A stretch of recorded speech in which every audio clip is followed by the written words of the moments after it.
ఈరోజు మీరు పవన్ కళ్యాణ్, చంద్రబాబు నాయుడు గారు ఒకే లక్ష్యంతో వస్తా ఉన్నారు, కట్టగట్టుకొని జగన్మోహన్ రెడ్డి గారిని ఏ విధంగా దించాలని. కానీ మీ అందరి ఆశస్సులు, మీ దీవెనలు ఉన్నంత వరకు జగన్మోహన్ రెడ్డి గారిని ఇంటికి కూడా పీకలేరని చెప్పి మీ అందరికీ కూడా తెలియజేస్తా ఉన్నా. కానీ ఆలోచన చేద్దాం, ప్రతి ఒక్కరూ కూడా కలిసికట్టుగా, ముఖ్యంగా బీసీలు కానీ, మైనార్టీలు కానీ, ఎస్సీ ఎస్టీలను కలిసికట్టుగా నడుద్దాం, జగన్ అన్నని కాపాడుకుందాం అని చెప్పి మీ అందరికీ కూడా తెలియజేస్తా ఉన్నా. ఈసారి ఇందాక సోదరులు చెప్పినట్టు 39,000 కాదు, 50,000 పైచీలుగా ప్రశ్నని ఎలాగో గెలిపించబోతున్నారు. అక్కడ ఎవరు కొంతమంది ఈరోజు చూశాను, ఈ మధ్యకాలంలో లోకేష్ కానీ అందరూ కూడా ఈ రాష్ట్రంలో జగన్మోహన్ రెడ్డి గారు అభ్యర్థులు మారుస్తున్నాడు, ఇక్కడ వాళ్ళని తీసేస్తున్నాడు, అక్కడ వాళ్ళని పెడుతున్నాడు, ఇక్కడ వాళ్ళని పెడుతున్నాడు, ముఖ్యంగా బీసీలు తీస్తున్నాడు, ఎస్సీలు తీస్తున్నాడు.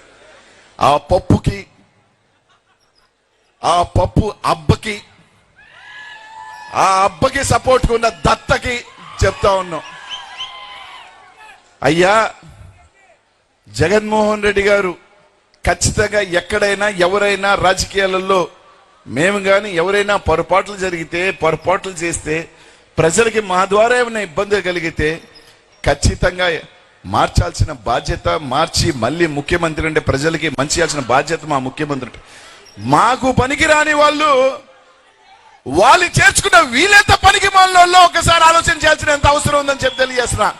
మా జిల్లాలో జగన్మోహన్ రెడ్డి గారు మాకు పనికిరాని ముగ్గురిని తీసేస్తే ఆ ముగ్గురిని వీళ్ళకి పనికొచ్చి ఆయన పెట్టుకున్నారంటే ఈ పార్టీ ఎంత పనికి మాలిన పార్టీయో ఇంతకన్నా నేను చెప్పాల్సిన అవసరం లేదు. ఏమన్నా అంటే బీసీలని ఎస్సీలనే మారుస్తున్నారని చెప్తారు. ఎందుకు బీసీ ఎస్సీలనే మారుస్తున్నారని చెప్పాలి.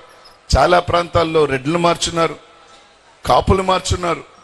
అవన్నీ మర్చిపెట్టి, దాచిపెట్టి ఒక అబద్ధపు రాజకీయాలు చేసే పరిస్థితి ఈరోజు మాట్లాడుతూ ఉన్నారు.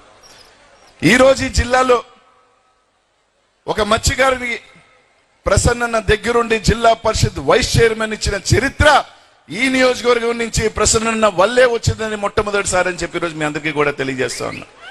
కాబట్టి ఆలోచన చేయండి, మంచి మెజార్టీతో ప్రసన్నను గెలిపించుకోవాల్సిన బాధ్యత మీ అందరి మీద ఉంది.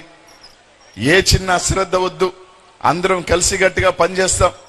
మా జిల్లాలో ఎవరెవరిని చెప్పినప్పటికీ, ఎవరు ఎన్ని కారుకూతలు కూర్చున్నప్పటికీ ఏమీ కాదు. ఈ జిల్లా వైసీపీ అడ్డా, జగన్ అన్న అడ్డా. పాత అయితే 10, కొత్త అయితే 8 డంకా బజాయించి గెలుస్తా అని చెప్పి తెలియజేస్తా ఉన్నా. ఇందాక మా అన్నలందరూ కూడా చెప్పారు రెడ్ బుక్ అని. ఆ రెడ్ బుక్ మడిసి కింద పెట్టుకోవాల్సిన రోజులు దగ్గరలో ఉన్నాయని చెప్పి ఆ పప్పుకు కూడా తెలియజేసుకుంటూ, నాకు ఈ అవకాశం ఇచ్చినందుకు పెద్దలందరికీ కూడా పేరును కూడా సెలవు తీసుకుంటూ ధన్యవాదాలు తెలియజేసుకుంటూ, జై జగన్.